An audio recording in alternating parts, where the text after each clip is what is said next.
Oi pessoal, eu sou o Alessandro. Bom, e como o título está mostrando, esse não é um vídeo sobre um quadrinho, é um vídeo sobre um filme.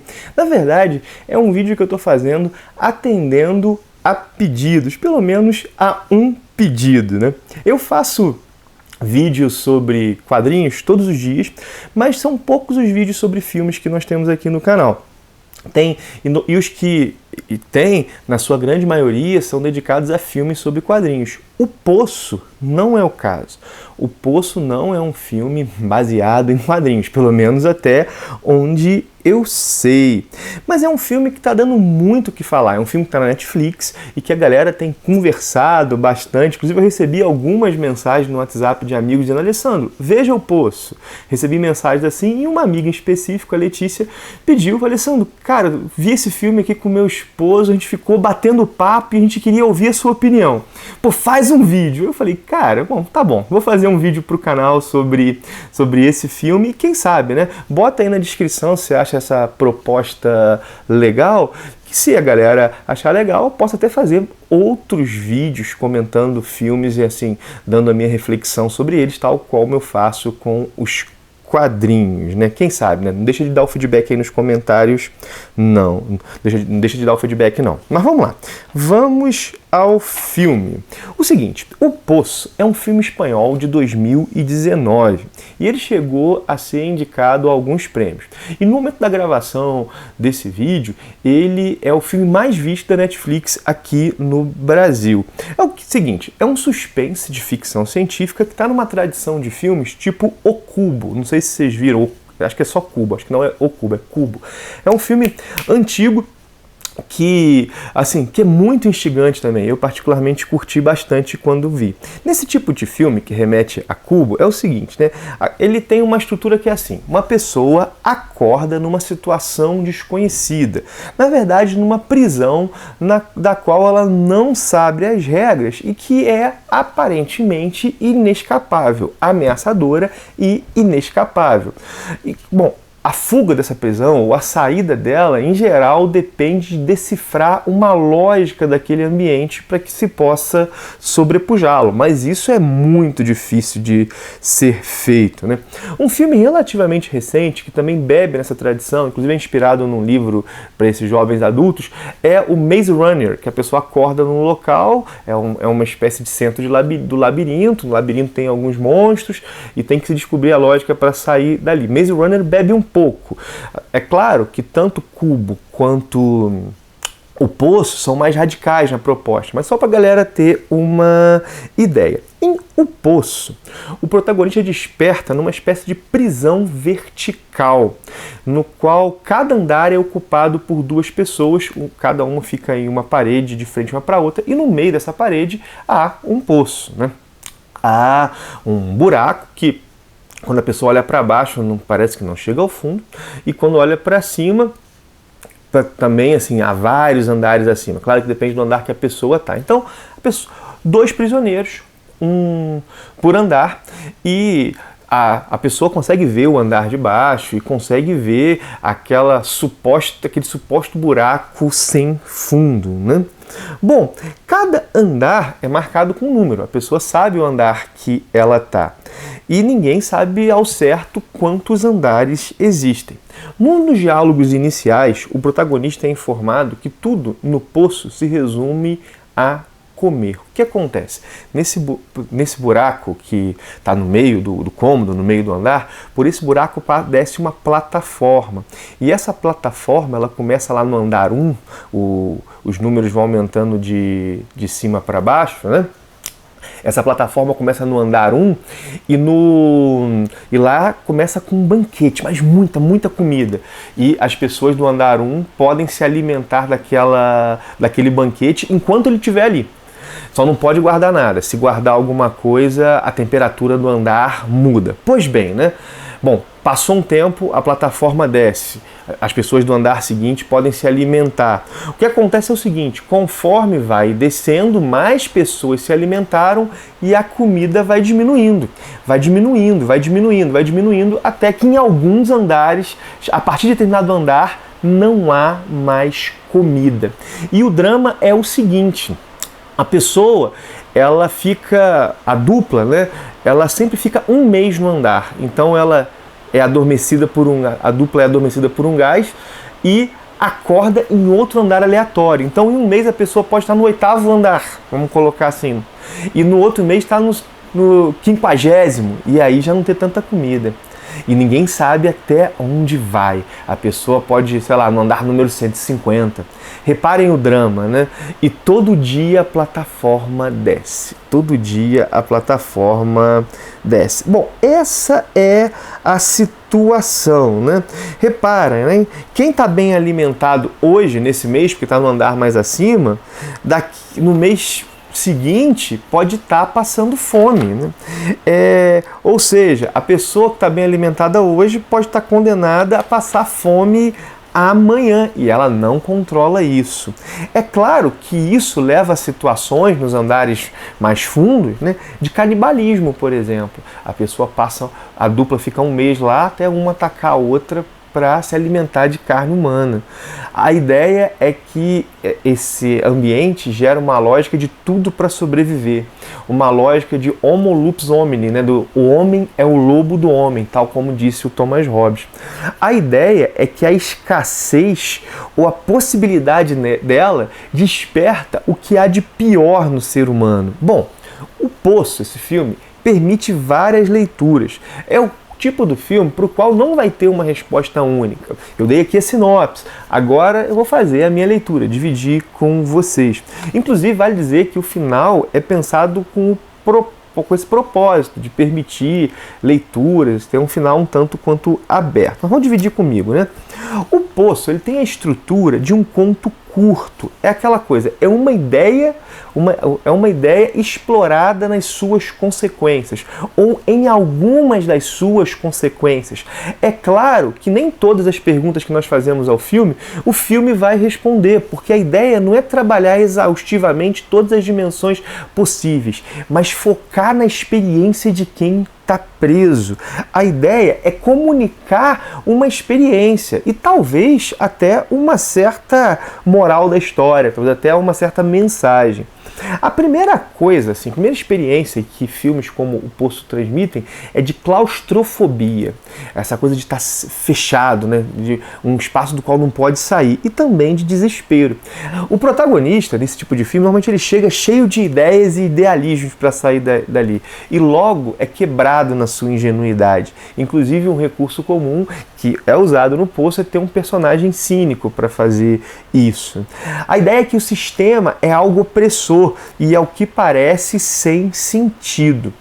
Durante o filme, durante o Poço, né, um pouco da possível lógica desse sistema é revelada e uma esperança surge. Assim, no caso do Poço, a ideia é que possivelmente a comida daria para todo mundo se cada um comesse o suficiente para si e deixasse para os outros. Ou seja, daria, se o pessoal do primeiro, do segundo, terceiro andar comessem o suficiente e deixassem para os outros, os últimos andares lá também teriam comida o suficiente, né? Mas o grande ponto é como convencer as pessoas disso. Como convencer as pessoas, não de que isso é verdade, mas de que elas devem viver isso. Como depender de cada um fazer a melhor decisão possível para que todos sobrevivam. Reparem, a comunicação existe, mas ela é limitada. E há em O Poço uma clara ideia de pensar a desigualdade social. Mas trabalha uma sacada que é interessante. É como se existisse um contexto no qual a cada mês nós acordássemos numa classe social diferente. Um dia nós fôssemos milionários e no outro dia nós fôssemos, sei lá, miseráveis. Será que num sistema onde cada mês a pessoa acorda numa classe social diferente, será que esse sistema geraria mais solidariedade? Será que esse sistema geraria maiores vínculos de empatia entre as pessoas? Eu lembrei muito do John Rawls, que é um filósofo, que ele diz que as leis, para serem justas, deveriam ser formuladas num contexto de de véu da ignorância. Os legisladores deveriam não saber a posição que eles ocupam na sociedade. Pelo menos o contrato social inicial, né? Porque ao não saber se vai ser pobre, se vai ser rico, se vai ser homem, se vai ser mulher, ao não saber a posição que se ocupa, se legislaria da maneira mais justa possível, ou seja, um véu de ignorância. Aqui não é realmente, sei lá, exatamente o véu da ignorância, mas há uma ignorância sobre o futuro. Será que nesse contexto não geraria uma sociedade um pouco mais fraterna e justa? O que o Poço parece dizer é que não, ou pelo menos não espontaneamente. Ao ver o Poço, eu lembrei bastante do dilema do prisioneiro. O dilema do prisioneiro é algo formulado no contexto da teoria dos jogos, da teoria matemática, que tem muitas aplicações na economia. E esse dilema do prisioneiro, ele é formulado em várias metáforas, mas é basicamente a seguinte: ele fala de uma situação na qual a colaboração traz o melhor resultado, mas ainda assim as pessoas, por agirem de maneira racional, decidem não colaborar. Vamos tentar pensar uma formulação disso. Pensa o seguinte, né? Isso que é o dilema do prisioneiro. Dois prisioneiros, dois ladrões, eles foram pegos, há provas sobre o crime dos dois, eles vão ser presos.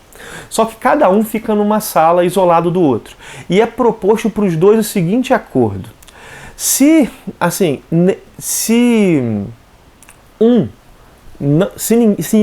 os dois ficarem quietos, se na verdade os dois ficarem quietos, né, os dois saem em 6 meses.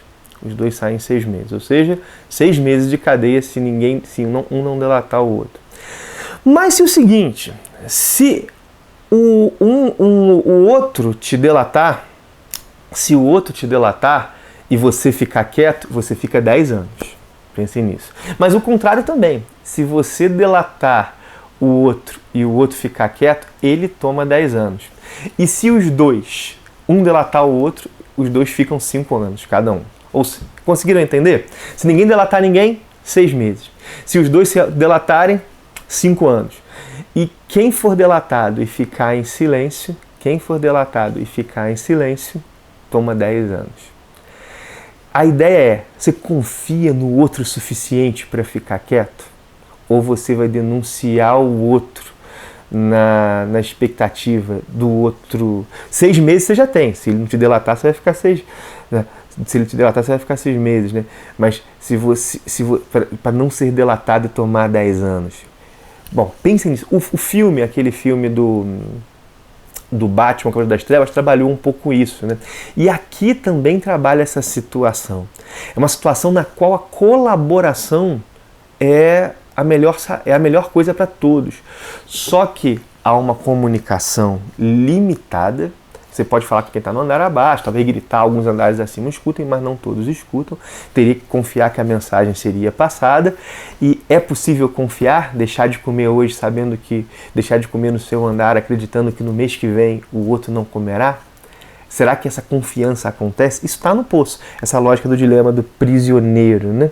Bom, e a lógica do Poço, aqui eu vou dar agora a partir daqui eu vou me permitir dar alguns spoilers do filme, é a seguinte, né? Só há esperança se quem está em posição privilegiada abrir mão dos seus privilégios. E aqui se mostra até mais radical, porque não basta abrir mão do seu privilégio, né? Cada posição mais privilegiada deveria abrir mão. Mas parece mostrar, o Poço parece defender isso, né? Que isso não vai acontecer espontaneamente, mesmo que um faça, o outro não vai fazer. Alguém que está acima tem que decidir abrir mão naquele mês para descer na plataforma para ir convencendo os outros. Porque a plataforma de comida desce. E não é proibido descer na plataforma, inclusive isso é revelado no filme. Tem uma mulher que desce para procurar o filho com frequência. Só que depois é complicado subir.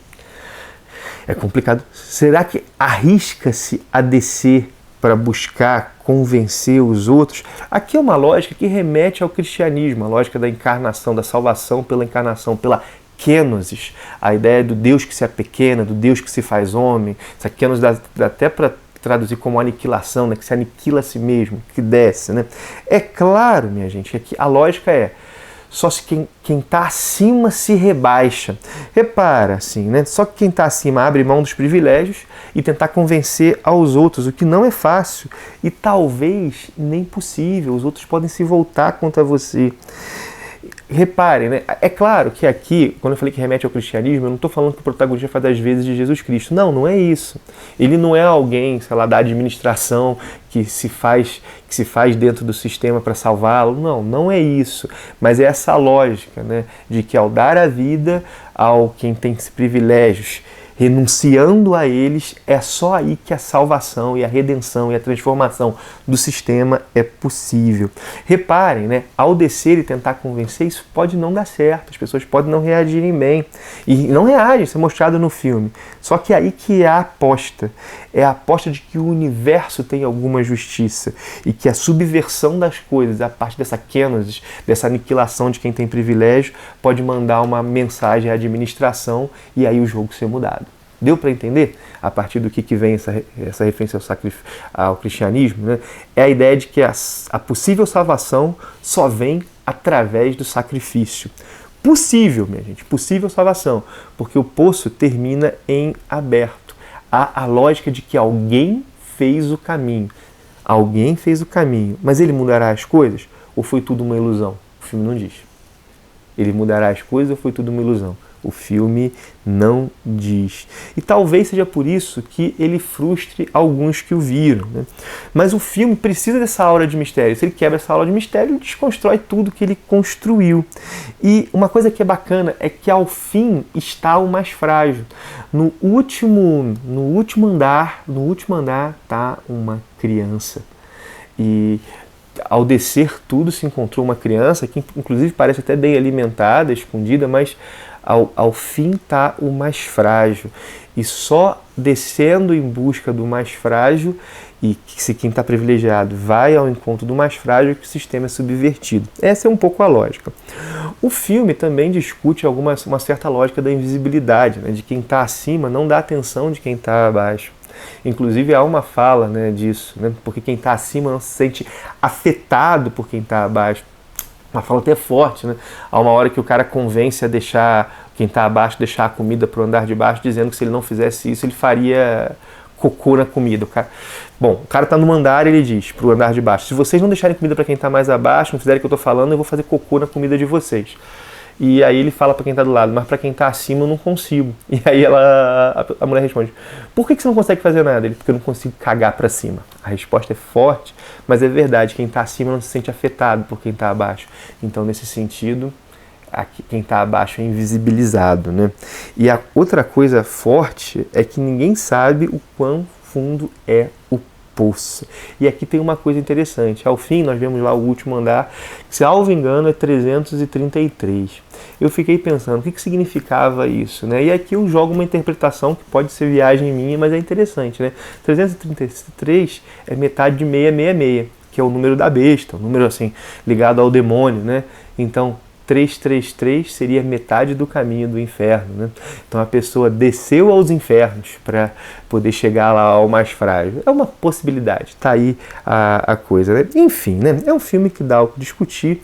Me parece um filme de baixo orçamento que se fiou em um roteiro intrigante, daquele tipo de filme que gera papo, isso é legal. Falando do meu gosto pessoal, alguns elementos que eu não curto, alguns elementos de gore, sabe, de certa violência sendo mostrada de maneira um pouco mais explícita. Não é no filme como um todo, né? Não é no filme como um todo, mas algumas sequências que eu particularmente não gosto. Acho que podia ser algo mais intuído do que explicitamente mostrado. Mas ainda assim, foi um filme bacana de discutir e que traz questões legais de se pensar. Trouxe aqui a questão do dilema do prisioneiro, trouxe aqui a ideia de que a kenosis do rebaixamento é o caminho para a elevação. Isso talvez é uma coisa que dê para a gente pensar. E a metáfora da sociedade, né? Da sociedade, da desigualdade social, principalmente essa questão que eu falei do véu da ignorância, né? Será que uma sociedade onde nós não soubéssemos a posição que nós ocuparíamos seria mais justa? Bom, é isso, minha gente. Agradeço por você ter visto o vídeo, ficou longo, mas o filme tinha o que falar dele. Se você assistiu até agora, obrigado. Não esquece de dar teu joinha. Se gostou do vídeo, compartilha. Já chegando por agora sobre filme, eu falo pouco, mas sobre quadrinho todos os dias. Se inscreve no canal. E se achar que eu devo falar mais sobre filme, não deixa de comentar por aqui também, da tua interpretação. Outra coisa, eu sempre deixo um link da Amazon, daquela livraria, na descrição de cada vídeo. Caso você vai fazer uma compra nessa livraria, se você entrar por esse link, ajuda demais o canal a se manter e melhorar. Bom, minha gente, é isso. Um abração e até o próximo vídeo.